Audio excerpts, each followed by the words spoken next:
ॐ स्थापकाय च धर्मस्य सर्वधर्मस्वरूपिणे अवतारवरिष्ठाय रामकृष्णाय ते नमः।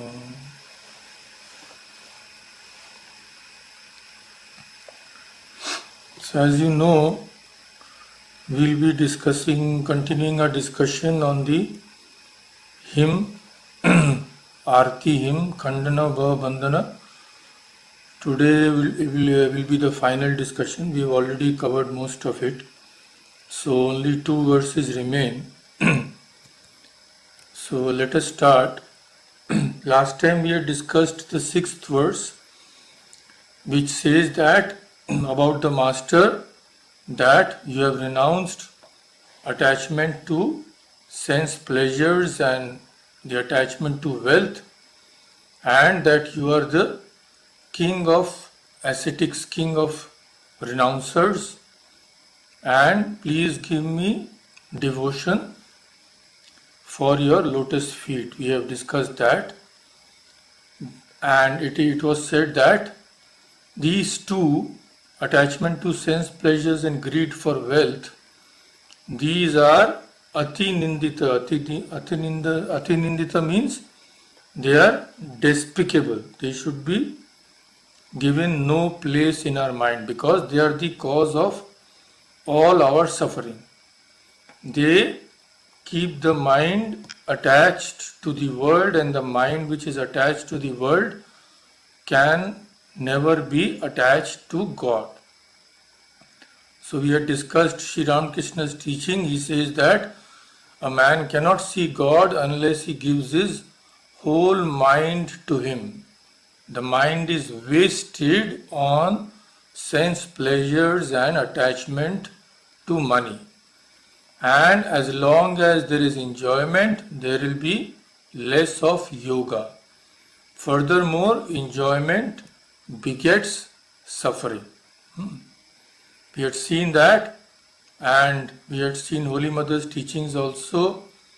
She said to one of her disciples, "What is there in money, my child?" The master could not touch it. His hand would recoil at the touch of money. He said to Ramlal, "This world is illusory. Had I known it to be otherwise, I would have covered your Kamarpukur village with leaves of gold. But I know the world is impermanent and God alone is real." So one who truly understands this can only renounce the world and its attachments. Because of our misconception of the world, considering what is impermanent as permanent, we are getting attached to it. In the Yoga Sutras, if you read, avidya is defined in this way. What is avidya? It is mistaking what is impermanent for the permanent. This is one of the definitions. Other things are also there. Nitya and anitya. So mistaking the anitya for nitya is defined as avidya. So we are under that. That's why we have so much attachment for these two things. So now let us go to the 7th verse. So I'll just show you the verse itself.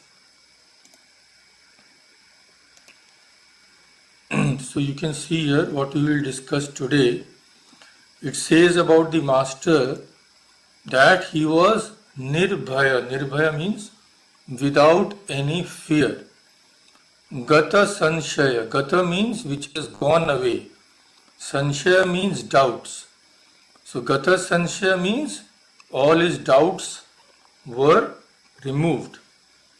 Next is Dhrida Nishchaya. Dhrida Nishchaya means one who has firm resolve. Then it says Nishkarana Bhagata Sharana. You are the causeless one, and you are also the refuge of all devotees. Next it is said, Tyaji Jati Kulaman. You had given up all pride of caste and family. So today we will discuss this and the next verse. So Nirbhaya means without any fear. So it is said in the scriptures that those who have realized the Atman, they go beyond fear. So 1 second, let me first.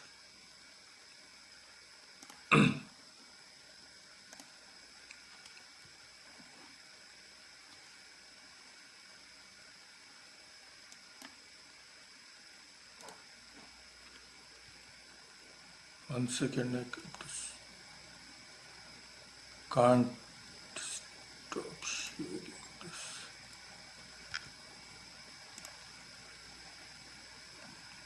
Yeah.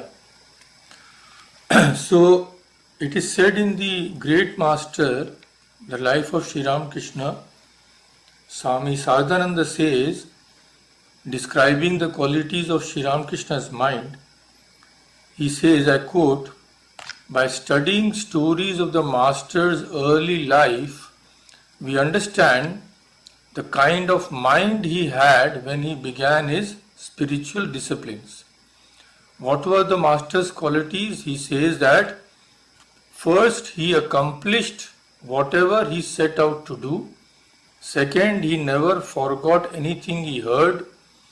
Third, he shunned forcefully and immediately any obstacle that prevented him from reaching his goal. And after that, we see that he performed all actions in this world by placing his firm faith in God and himself. So these were the qualities. So we will see how they are related to the verses which we will discuss today. So Master's fearlessness, we get many examples. I will just name a few. Even when he was a child, see, one we have already discussed when discussing Master's life, that when a Brahmin boy is invested with the sacred thread, he is supposed to beg his alms. So generally the alms is begged from, if a Brahmin boy is there, the alms are begged from a person of the same caste. But in Sri Ramakrishna's village was Dhani Kamarini. We have already discussed her. She was very much devoted, and she also loved the Master very much when he was a child. So she had made the Master promise that although she was not of such a high caste, the Master would take his alms from her when he was invested with the sacred thread. So even though society's rules did not permit it at that time, the Master, when he was such a small child, he kept his promise, even though many of his relatives must have tried to persuade him. They must have told him, oh, you have promised in such a young age, you are but a child, what do you know? You have to follow the customs and all. They must have told him all this. But the Master did not relent. He had given his word even when such a small child. He kept his word to that devoted woman. So that is not a small thing.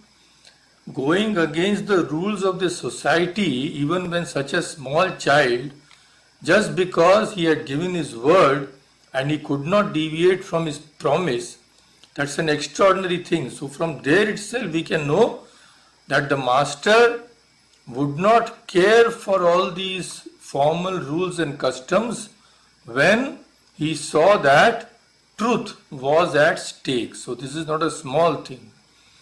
And later we see this is one kind of fearlessness. And another kind we see, what we understand, that there were two cremation grounds near the Master's village. When I had just joined the order, that was maybe about 35 years ago, then 34 years ago, I had gone to Kamarpukur, so at that time they were still there. Those places were still very, very solitary. But in later times when I had gone, everything had vanished, you know. People had built their houses and also that thing we will not be able to see anymore. But there were two cremation grounds, Bhutir Khal and Budoi Moral. They were very solitary. It is written in the Great Master that they were so solitary that even in the daytime, people were scared to go there. But we find that when the Master was just a young man, he spent a good part of his time, day and night, in that Bhutir Khal, Khal means canal, in that Bhutir Khal and Budui Moral, those cremation grounds situated at the west and northeast borders of Kamarpukur. So we see in the Great Master that often when he would go there, he would offer some food to the jackals who visited that place and also to demigods who lived in those cremation grounds. Demigods means they were supernatural beings, not human beings. They would just pop out of the sky when he was meditating or come out from nowhere. So what the Master did was, so that they would not disturb him in his meditation, the Master would take with him a bowl of sweets. So suppose one demigod suddenly popped from above, the Master would give them the sweet and he found that the sweet would disappear. Just imagine, if such an incident takes place before our eyes in a cremation ground, next moment, who knows where will we be? So, but for the Master, those were regular occurrences. So, when he would offer those pots of sweets to the demigods, they would disappear into the air, means they would take them. And he would also see them. So, nights also, whole nights he spent in those cremation grounds where people would not go for fear of all this even in daytime. So from these we can know, and of course the ultimate fearlessness which we have read about last time also, that when we had discussed this, that renouncing everything for the sake of an unknown reality, so that is the highest kind of fearlessness which a human being can, show, which can be manifest in his life. So this is Nirbhaya Gata Sanshaya, means he had no doubts. Now problem is, whenever we start spiritual life or any other venture, we are besieged with doubts. Especially in spiritual life, we say that how can we proceed towards the goal which we haven't even seen, which very few in the world have even experienced. So, and at the outset the scriptures tell us to renounce. So we will say, my God, the pleasures of the world are before me, I can see them, I can touch them, I can feel them, I can experience them, and you are telling me to give up all those for an unknown reality which hardly anybody has seen. So what kind of a proposition is that? I better take what I can see, what others can see, what is guaranteed. So all these things crop up in our mind. These doubts don't let us proceed at a quick pace. But in the life of the Master and all spiritual aspirants, we see that due to their past habits, due to their past sanskaras or whatever, they had no doubts.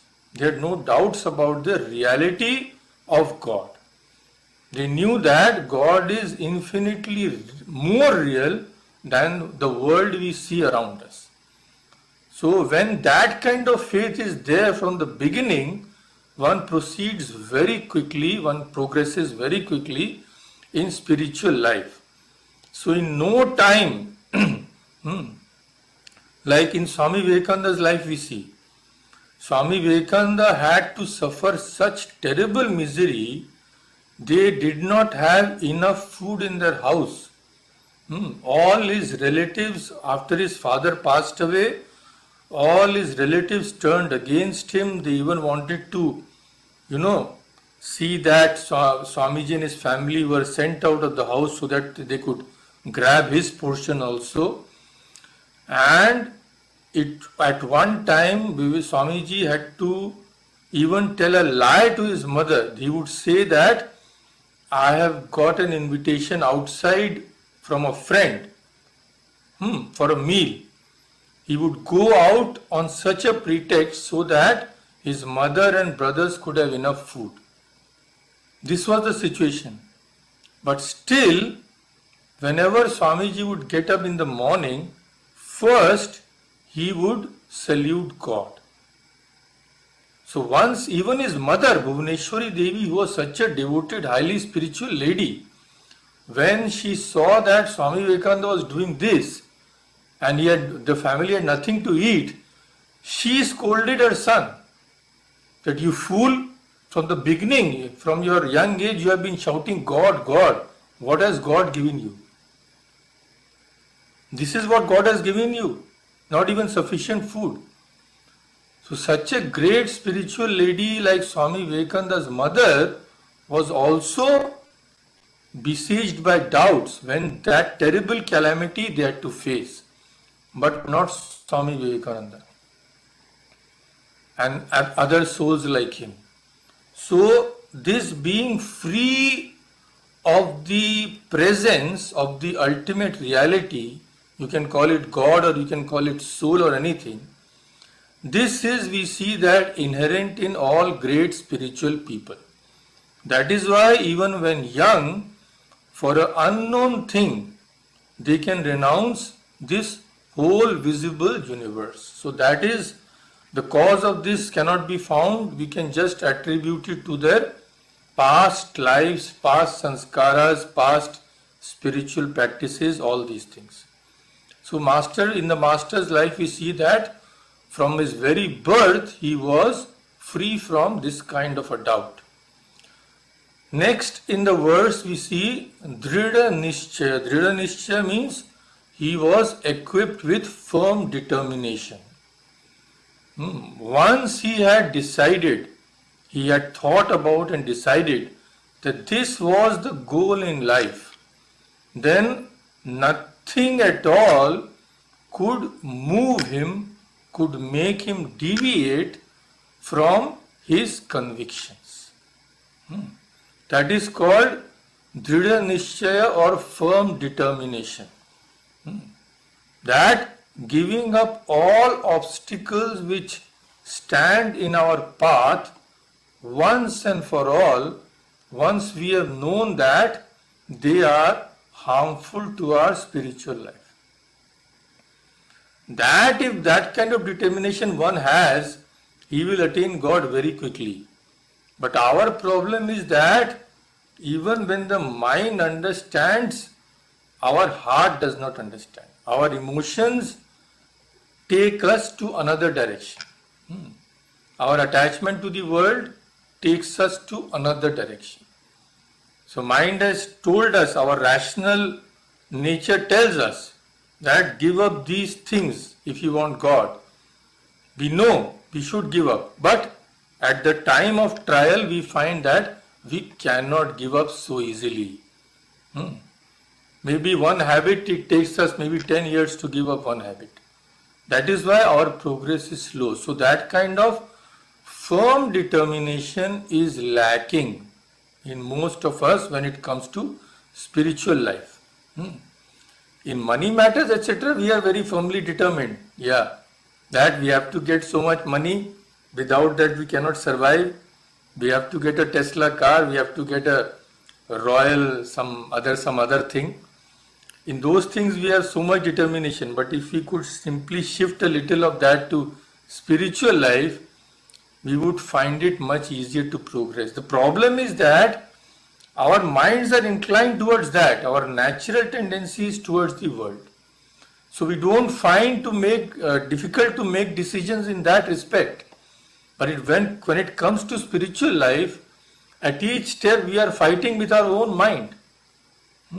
So that struggle, in that struggle, daily struggle, keeping a very firm determination becomes very difficult because each moment is a struggle. But we see that in spiritual persons, in spiritual leaders, it was just the opposite. They had no worldly inclinations at all. That is why whenever they found that this or that thing would deviate them from their goal, they could give it up without a second thought, immediately.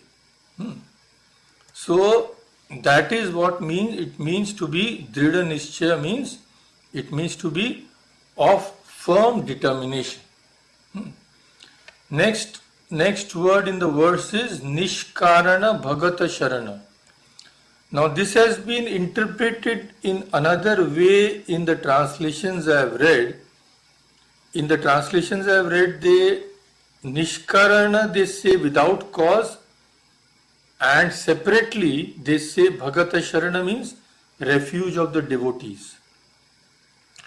But maybe it will be better if we can combine these two. That he was the refuge of devotees without any cause. Without any cause means he was grace which was conditionless. So Nishkarana then can be interpreted as without any conditions. His grace, his mercy had no conditions at all. Bhagata Sharana means he was the refuge of devotees. So when he granted refuge to devotees, he did not make any conditions. All he needed was true devotion from him or her. There were no other conditions imposed. So this means that if we go to the master with pure devotion, whether we have any worldly qualifications or not, if we go to God only with devotion, God will accept everyone. The same thing is said in the Gita, that Patram Pushpam Phalam Toyam. Patra means a leaf, Pushpa means a flower, Phala is a fruit, Toyam means water. So Shri Krishna says that even only these petty things, that is all. If a devotee gives me with devotion, I accept. I don't make any conditions.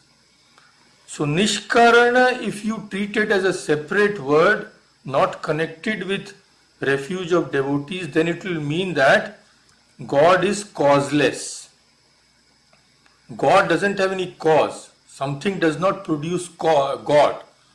The world has a cause, the world is a product of so many things, but the soul or the Atman or God is causeless.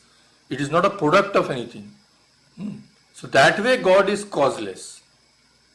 But if you connect it with Bhagata Sharana, if you connect it with refuge of the devotees, then it would mean that he was a ocean of mercy without any condition, absolutely unconditional grace. So we can accept whatever we like. Nishkarana Bhagata Sharana. And in the end the verse says Tyaji Jati Kula Man. Man means pride. Tyaji means he gave up. So he gave up his pride. Pride of what? Jati and Kula. His caste and lineage. His caste was a Brahmin caste, which is the highest in India. So he gave up, or because they are entitled to special privileges also. But there are also some restrictions imposed on the higher caste. They cannot do whatever they like. So because of those restrictions imposed, they have to lead a fairly austere life, and because of that they are also granted privileges. That is the system. Of course now everything is mixed up, so those things are not so firmly held on to, but still in most of the parts of the country, the Brahmins are respected due to their caste. But the master knew that this was an obstacle in spiritual life if there was pride of caste. So even when he was very young, when he would go to meditate in the Panchavati at night, he would remove his sacred thread, sacred thread which they wear here. That is a sign. That's a white thread. It's a sign which differentiates a Brahmin from other castes. So once, Hriday was Sri Ramakrishna's nephew. So he would see that the master would not sleep at night and he would go somewhere at night. Every day he would see that. So he became concerned. The master had to work in the temple during daytime. If night also he did not sleep, then how would he get proper rest? So he kept on seeing this, but once he thought of, let me follow the master. Where does he go at night? Let me see. So once he followed the master, then he saw him sitting in the Panchavati. So what did Hriday see?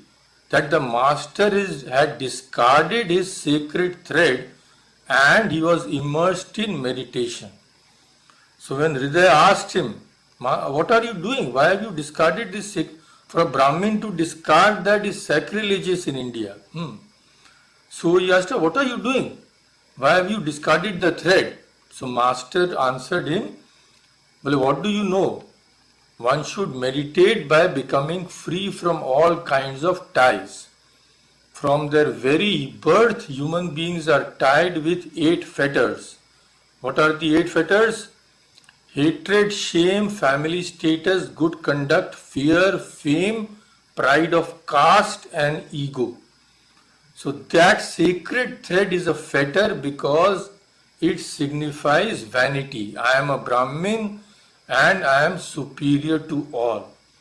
But one should call upon the mother with a one-pointed mind, being free from every kind of pride. That is why I have discarded the sacred thread. And we also see in the life of the master that there was a scavenger named Rasik. He was very much devoted to the master. To become free from pride, at night the master would go to Rasik's house and clean his toilets with his own long hair. The master had very long hair. During sadhana he did not take care of his body, no. So the master would clean those places and pray to Divine Mother that Mother, make me the lowest of the low, so that I do not have any pride in my mind. So keeping in mind these kinds of instances, it is said that Tyaji Jati Kulaman, he gave up all pride of caste and lineage. So after that we can go to the next verse because we can finish it today. So I'll just share that verse with you, the final verse. 1 second.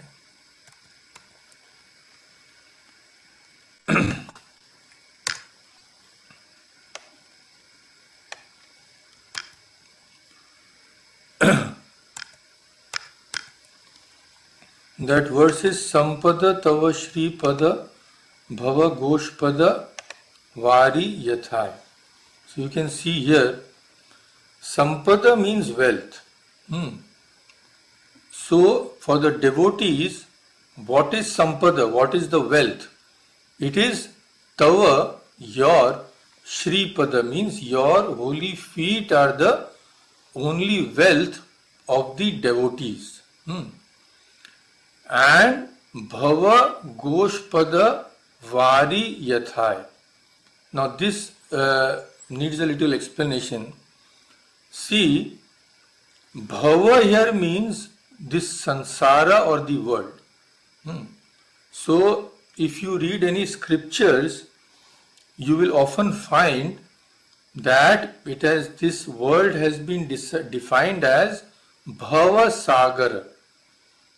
Now there is a very famous song also in praise of Guru, It starts with Bhava Sagara Tarana Karana He. The meaning is Guru is one who is the Karana, means he is the cause of what? Of Tarana. Tarana means crossing over. Crossing over what? Bhava Sagara. Bhava Sagara means ocean of this world. So ocean, why it has been described? They could have said the lake of this world. But the lake, if someone throws us into a small lake, even if we don't know swimming, it will be comparatively easy to save our life. Because a lake is a small thing. Of course, I am not talking about the big lakes which we have in North America, those which are near Toronto and all that. I am talking about a small lake here. Those lakes are like seas. So in general, lakes are small. So if we had said this lake of the world, then it would mean that it is very easy to cross over a lake. So it is very easy to cross over this world. But the world, this has been described as Sagara, means ocean or a huge river. Why? This is to show if someone throws us in the midst of Pacific Ocean, what will be our condition? It will be almost impossible to save ourselves. Unless by God's grace some helicopter came from above or there was a ship or something, we would die. So the world is compared to an ocean to show us that it is extremely difficult to cross over this ocean and reach security. Security is God. Because till we are in this ocean, we will continue to die. We will die, we will be born, again we will die. So to go beyond death, we have to cross over this ocean and reach God. To show how difficult it is to cross over this world, the world has been compared to an ocean. But here, what does Swami Vivekananda say? You can read in the translation, this samsara means world, it becomes very easy to cross if God's grace is there. How easy? To describe it, it is said, suppose a cow is crossing over some soft clay is there, mud is there, and it has rained recently, suppose. So if a cow crosses over that patch of mud, if the ground is soft, the hooves of the cow will leave a small mark. So if the place is inundated with water, that small mark, that very shallow mark, will also contain some water. Now, is it any problem to cross over that little amount of water? It is just a small place, very little water. The hoof of a cow, you know how small it is. So even a child, he does not have to think twice. Just one step and he will cross over that. So see the comparison. Originally, the world is so difficult to cross over that it is like an ocean. Huge ocean. One cannot see land anywhere. Absolutely no chance of escape practically. But with the grace of the Master, this very ocean is turned into what? It is turned into the small amount of water which the marks of a cow's hoof can contain, means almost negligible. So the comparison is to show how by the Master's grace the impossible becomes possible. One can cross over this huge ocean of the world, which becomes as small as the little amount of water which an animal's hoof marks can contain. So this small verse has such a deep meaning that Bhava Goshpada Vari Yathai. Bhava means the word, Goshpada, Go means cow, Pada means feet, Vari means water. So the water which can be contained in the mark created by the hoof of a cow, that much only we have to do. That is all. That is why Sri Ramakrishna says that I have done 16 parts. You just do one part. So he has done everything for us. Now we just have to cross over this puddle and we can be free from this world and attain God. So that is the meaning of this Bhava Goshpada Vari Yathai, that by God's grace we can achieve the impossible also. Next line is Premarpana Samadarshana Jagajana Dukha Jai. So, of course, one thing we have not seen, the Sampada Tava Shri Pada, that is this God's feet is the only treasure. We think that getting a treasure means what? Getting some gold coins, silver coins, some estate, some great inheritance. That would be the best if someone would leave us all this and we won't have to do anything. That is what we call treasure. For that treasure people are mad. They are going here and there, searching everywhere, all four corners of the earth. But it is said here that for a devotee who knows better, who knows that these things are absolutely of no value, he knows that your feet are the only treasure. Those are the only thing worth having. Everything else will go. Ma kuru dhana jana yauvana garvam harati nimeshat kala sarvam. Don't be proud of these things. Dhana, wealth. Jana, all your relatives and friends. Yauvana, youth. Don't be proud of these. Everything will go with time. Nothing will remain. The only thing will remain is the reality, that is God. So that is why devotees know that your devotion to God is the only thing worth having, not these worldly treasures. And when that devotion is there, the world becomes as easy to cross over as the water which is contained in the small marks made by the hoof of a cow. So such wonderful, in a wonderful way it has been said. So next is Prem Arpana Samadarshana Jaga Jana Dukha Jai. Now again, in the translations which I have read, Prem Arpana is treated separately. It is translated as offering of love. So I thought, but I could not find any meaning. Offering, God is an offering of love means what? So maybe you have to decide, maybe it would make more sense if we connect Prem Arpana with Jaga Jana Dukha Jai. Jaga Jana Dukha Jai means all our misery, all our suffering are removed. So if you connect with Prem Arpana, then what does it mean?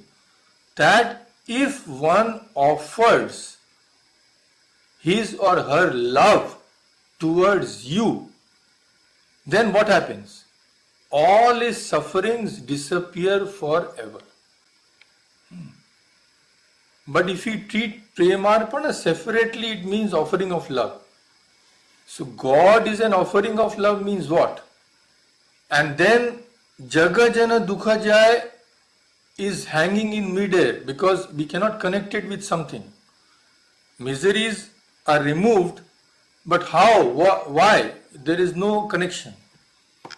So maybe if we connect Premarpana with Jagajana Dukhajaya, it seems to make more sense that if there is an offering of love, means if we offer our loves to God, not to this world, then what will happen?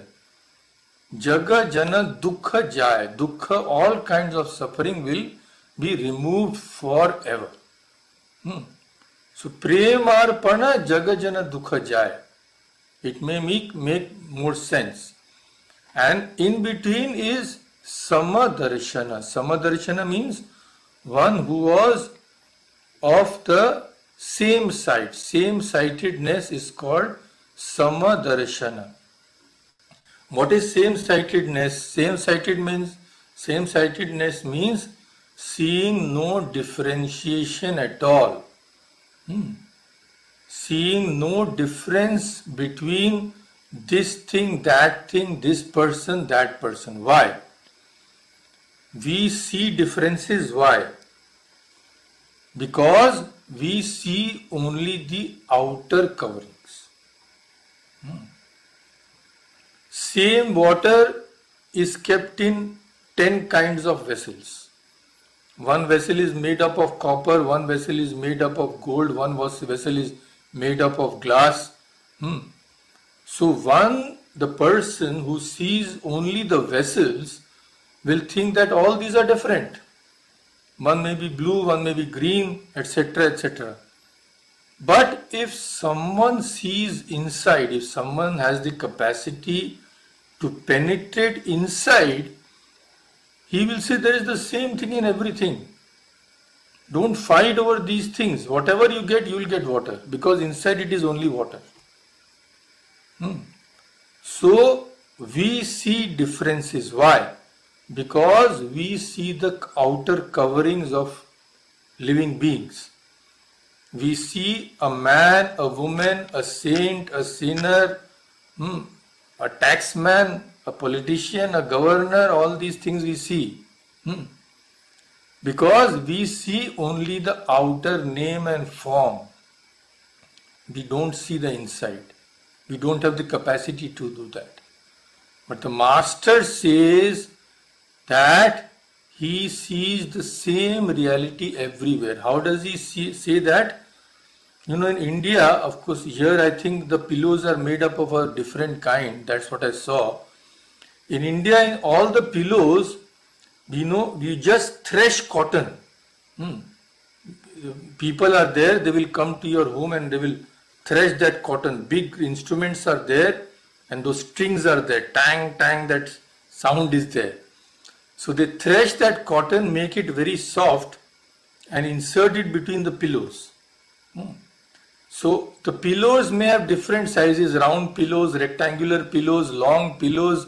They may have different colors, blue, green, red, yellow. But inside there is the same cotton.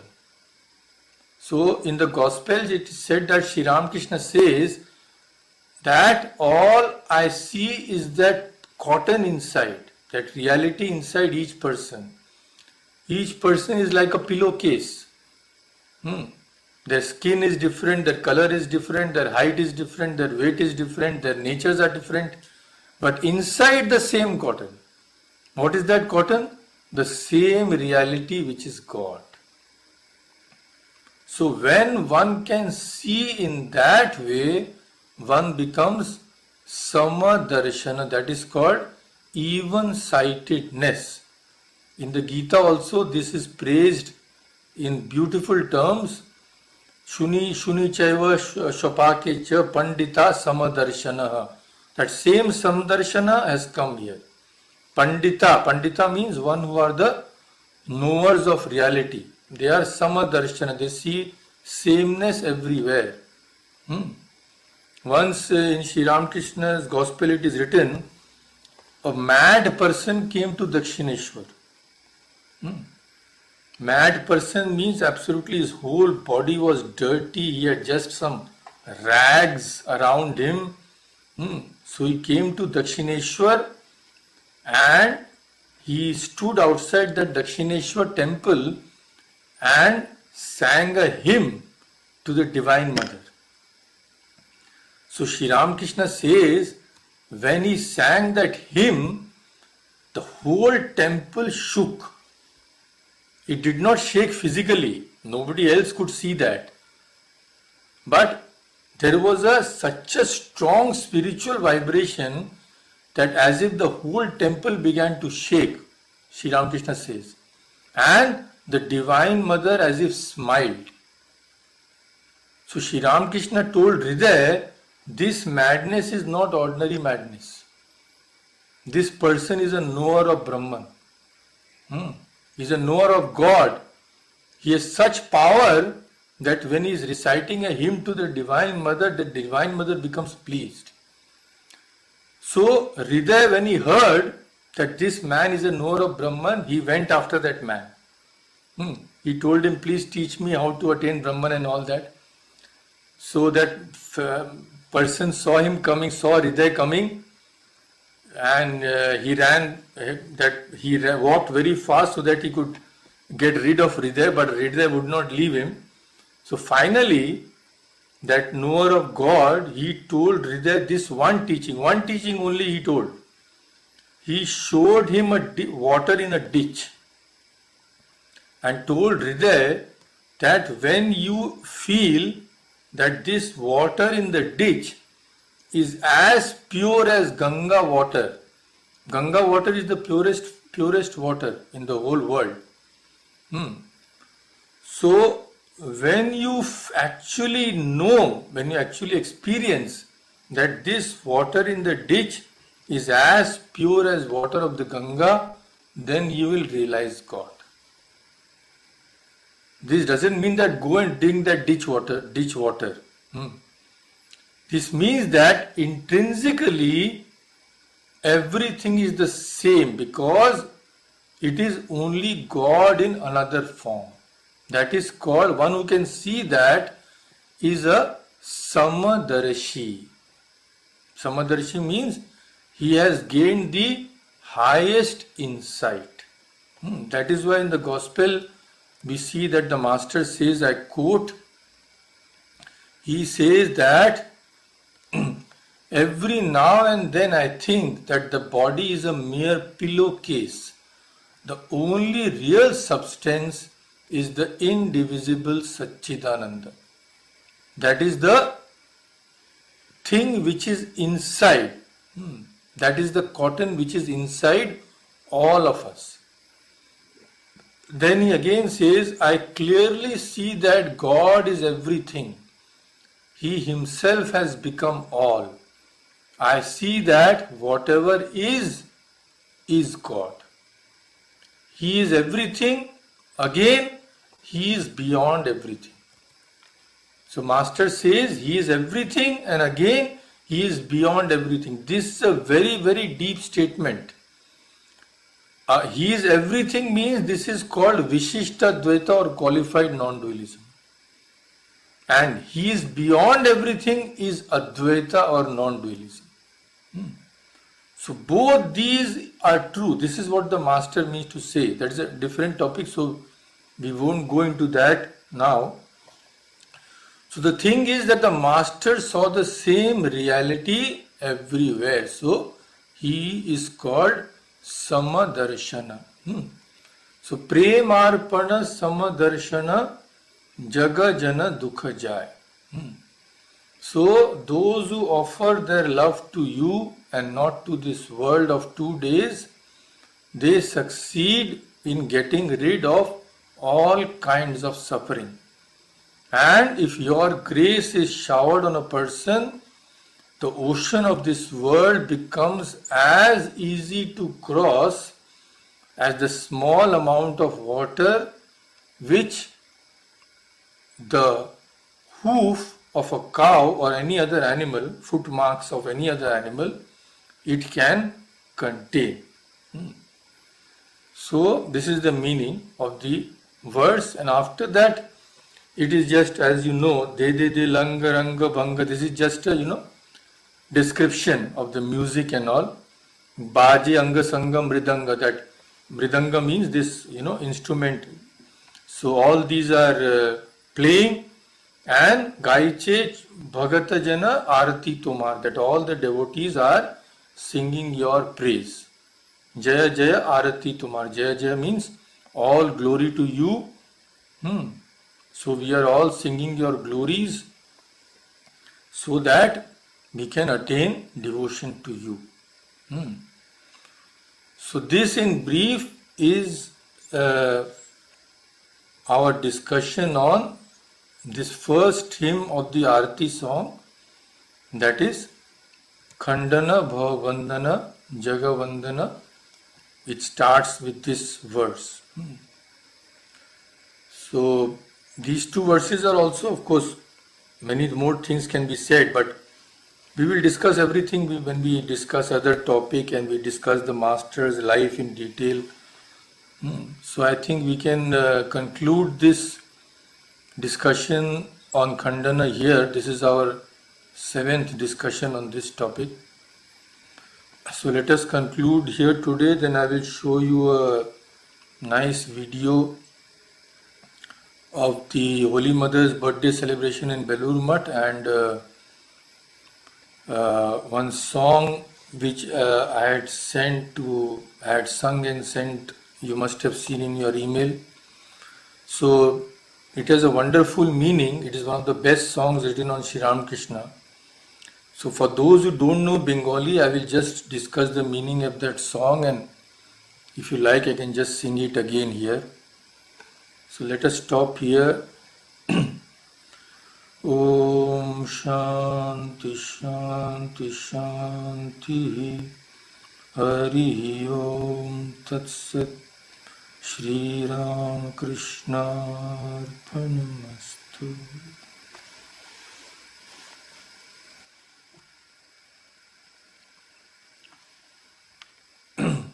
So about that video, I just made it yesterday.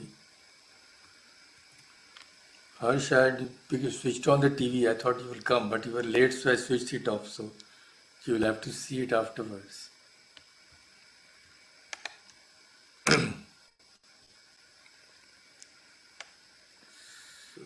this is the video.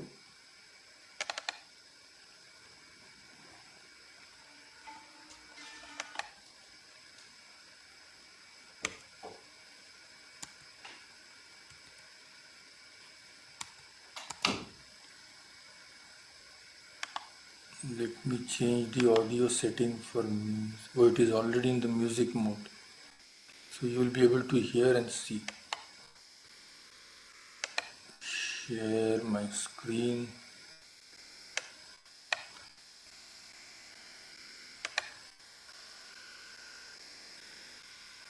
I hope you can see now. Beautiful, beautiful way in the mother's temple is decorated.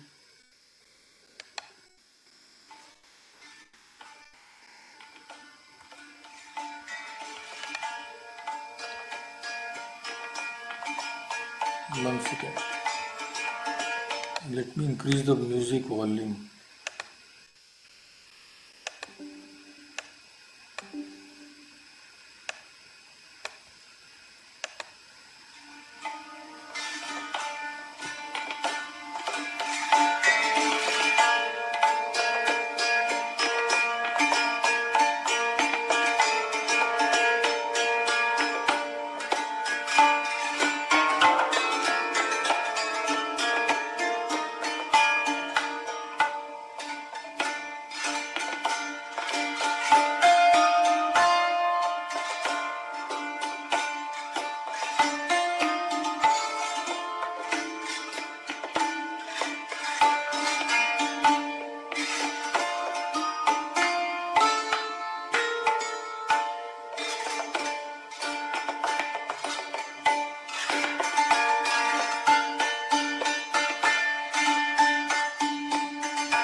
So you can see how many people were there in the last photograph.